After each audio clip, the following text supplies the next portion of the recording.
Hoje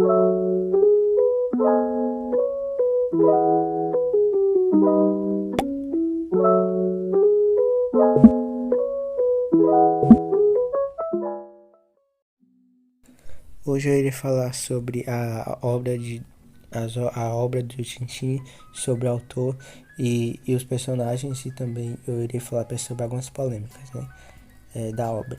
Tintin é um personagem que foi criado pelo escritor belga Georges Promes-Hémé, mais conhecido como Ege, em 1929. Ele é um jovem repórter sedento por aventuras. Tintin, durante as suas muitas viagens, ele contará com a ajuda do seu fiel cão Milou. A obra ela começou a ser publicada em um suplemento infantil do Le Vêtements Secrets, porém, devido ao grande sucesso, a publicação ganhou a revista própria.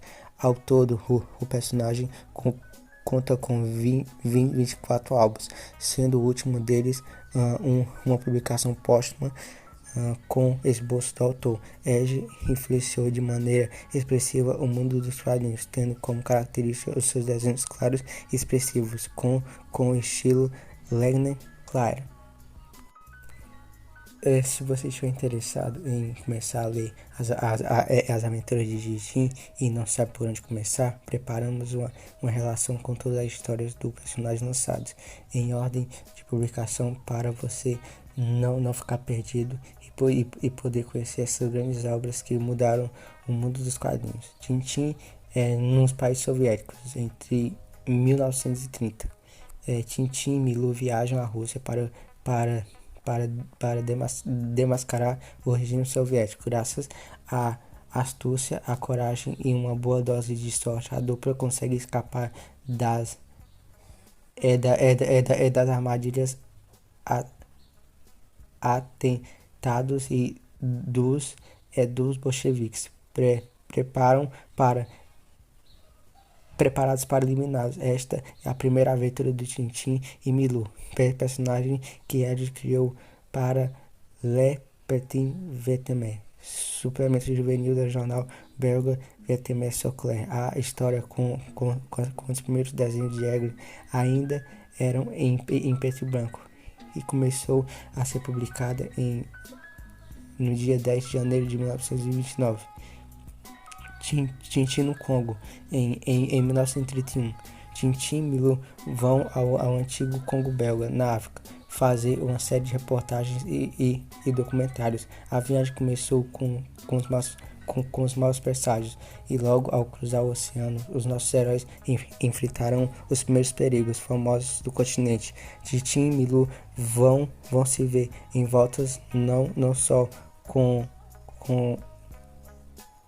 as feras, leões, elefantes, rinocerontes, leopardos, cobras gigantes, mas com os perigos dos bandidos que tentaram se livrar deles de todas as maneiras.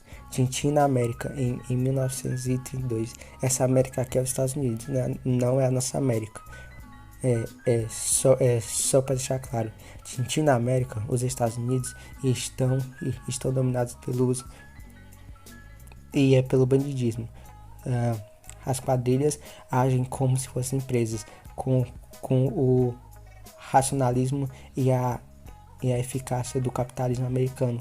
Convocado para acabar com isso, Tintin embarca em Chicago com seu fiel companheiro Milou. Mal chegam eles e são sequestrados pelos homens de El Capone. Será apenas a primeira de uma série de atentados de que vão escapar, graças à coragem, à astúcia e à formidável dose de sorte.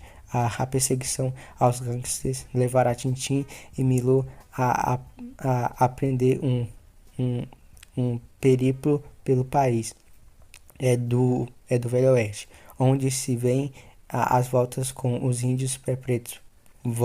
Voltam por fim a Chicago, não sem antes atravessar o deserto a pé, mas conseguirá Tintin mandar para trás das grades esses ousados criminosos e suas quadrilhas. É o Charutos do Faraó, de 1934. Levados por um egiptólogo excêntrico, Tintin e Milu saem em busca do túmulo perdido do faraó King Oscan. É nas áreas do deserto do Cairo, mas a descoberta arqueológica é apenas uma fachada de uma perigosa rede internacional de traficantes que esconde os seus porões, caixas e caixas de misteriosos charutos. Para salvar a própria pele e desmascarar a quadrilha, Tintin e Milu velejam de sarcófago, cruzam o deserto a pé e pilotam um avião até andar de elefante, entre outras peripécias pelo Oriente. As polêmicas, elas continuaram, agora eu falo sobre as polêmicas, né? As polêmicas, elas continuaram após a morte do autor em 1986, mas a série conseguiu um alto e um filme reacender o interesse pelo personagem, que ajudou a construir o retrato de um dos períodos mais turbulentos da história. As Aventuras de Tintin começou a ser publicada quando Reg virou editor do jornal suplente jovem do jornal de L'Événement Secret, em Bruxelas, na Bélgica. O quadrinista ele se baseou nos jornalistas mais famosos da época, enviados para cobrir grandes conflitos internacionais. Tintin trabalha para o próprio Le Petit Vintemet, como era chamado o suplemento, mas ao único jornalista do mundo que se não parece ser preocupado com os prazos ou com os envios dos materiais para a redação. A sua primeira aparição em 1929, ele viaja para o recém-fundada União Soviética. Na época, com 22 anos, Reg tinha ficado muito impressionado com o livro escrito pelo cônsul belga sobre as condições de trabalho no regime socialista. Por isso, optou pela URSS como destino. O país é retratado como um grande exagero de estereótipos. Ainda na primeira página, Tintin diz ao chefe que enviará cartões postais, vodkas e caviar. A Milu afirmou ter ouvido falar que lá tem pulgas e ratos. Fica clara a postura anticomunista do autor, mas com o próprio Reg comentou em entrevista em um programa de TV de 1970, Tintin no país soviético foi muito bem recebido, porque naquela época quase todo mundo era contra os bolcheviques. As primeiras turbulências, se a passagem pela URSS não trouxe grandes problemas, a segunda viagem foi bem menos tranquila, pelo menos para Reg. Quando Tintin foi ao Congo em 1931, o país africano ainda era colônia belga. A independência veio só em 1960. E os quadrinhos reproduziam a visão eurocêntrica da época. Na primeira versão do álbum, os congoleses falavam um francês primitivo e era extremamente submisso. Em um dos trechos, Tintin substitui um professor em uma escola missionária e começa a dar aula apontando para o mapa da Europa. Meus queridos amigos, hoje vou falar sobre o seu país, a Bélgica.